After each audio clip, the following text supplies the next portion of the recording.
পররাষ্ট্র মন্ত্রণালয়ের আমন্ত্রণে এখানে এসেছি। আমি এবং মোহাম্মদ নাহিদ ইসলাম আমাদের আলোচনা হয়েছে পররাষ্ট্র যারা এখানে আছেন, মন্ত্রণালয়ে যারা কর্মরত আছেন তাদের সাথে, এবং তাদের সাথে কথা হয়েছে অনেকগুলো বিষয় নিয়ে কথা হয়েছে। যেমন আমাদের আসলে পররাষ্ট্রনীতি কেমন হওয়া উচিত, এবং বিভিন্ন রাষ্ট্র অথবা বিভিন্ন অঞ্চল আছে মধ্যপ্রাচ্য থেকে শুরু করে আমেরিকা হোক, ইন্ডিয়া, চায়না এবং মায়ানমার, বিভিন্ন রাষ্ট্রের সাথে আমাদের আসলে এনগেজমেন্টগুলো কেমন হওয়া উচিত, এবং ওখানে আসলে আমাদের যে আমরা যে এই পর্যায়ে এসে রাষ্ট্রের যে সংস্কারের প্রস্তাবনা এবং পদক্ষেপ নিচ্ছি ওগুলো আসলে কীভাবে সাস্টেনেবল করা যায়, এবং এই সময়ে এই সংস্কারগুলোকে কীভাবে আসলে ভায়াবল করে তোলা যায়।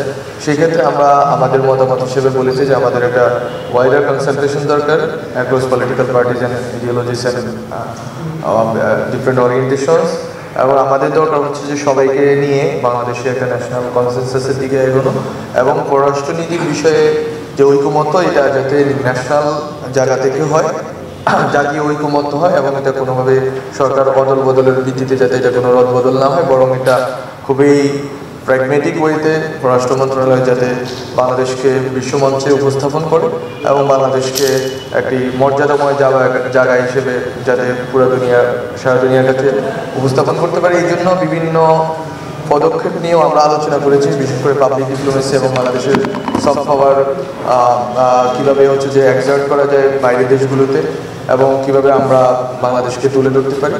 এটা খুবই ইন্টারেক্টিভ সেশন ছিল, সবাই কথা বলেছেন, এবং আমরা তাদের যে প্রশ্নগুলো ছিল এই প্রশ্নগুলো আমরা আমাদের অভিজ্ঞতা এবং আমাদের জায়গা থেকে উত্তর দেওয়ার চেষ্টা করেছি।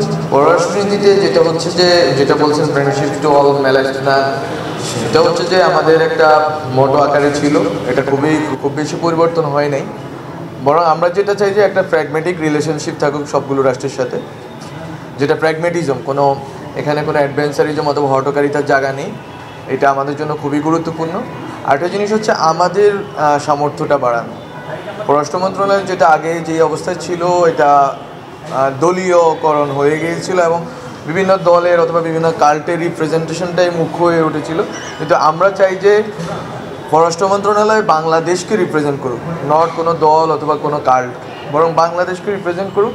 এইটাই হচ্ছে আমাদের জন্য এখনকার বড় লিপ ফরওয়ার্ড।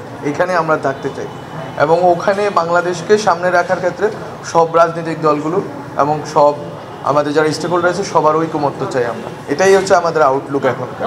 আমাদের অবজারভেশনের বিষয় হচ্ছে যে এটা একটা পলিটিক্যাল ডিসিশন ওনারা নিয়েছেন যে ওনাকে ফেরত দেবেন না, বা এটা আমরা শুনতে পাচ্ছি। কিন্তু রাষ্ট্রের জায়গা থেকে আমাদের যেটা দরকার, সেটা আমি যেটা বলছি, আমি একটা কথা বলেছি, সেটা হচ্ছে প্র্যাগমেটিজম দরকার। কোনো রকম হটকারিতা আমরা করতে পারি না। আমাদের রাষ্ট্রের সার্বভৌমত্ব, আমাদের জাতীয় নিরাপত্তা এবং আমাদের অখণ্ডতা, এটা হচ্ছে আমাদের national integrity, national security and সোভরেনিটি।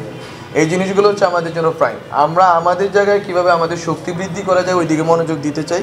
কোন রাষ্ট্র কী করলো সেটার চেয়ে গুরুত্বপূর্ণ হচ্ছে আমাদের সক্ষমতাটা বাড়ানো এবং ওইখান থেকে বার্গেনিং পাওয়ারটা বাড়ানো। বাংলাদেশ যদি নিজের সক্ষমতা বাড়াইতে পারে তাহলে বাংলাদেশের বার্গেনিং পাওয়ার বাড়বে ইন্টারন্যাশনাল অ্যারেনাতে, এবং ওইটা আমাদের জনগণকে উপকৃত করবে। যদি গত সরকার হটকারিতার চেয়ে যেটা বেশি করেছে সেটা হচ্ছে যে এক ধরনের নতজানু একটা পররাষ্ট্রনীতি তারা নিয়েছে।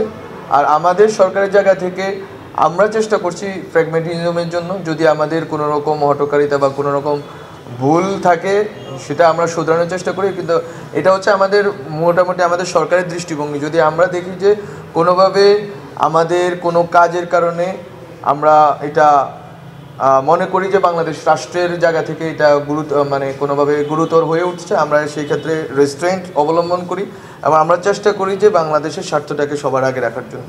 সুতরাং এখানে কোনো হটকারিতার অবস্থান আর নেই।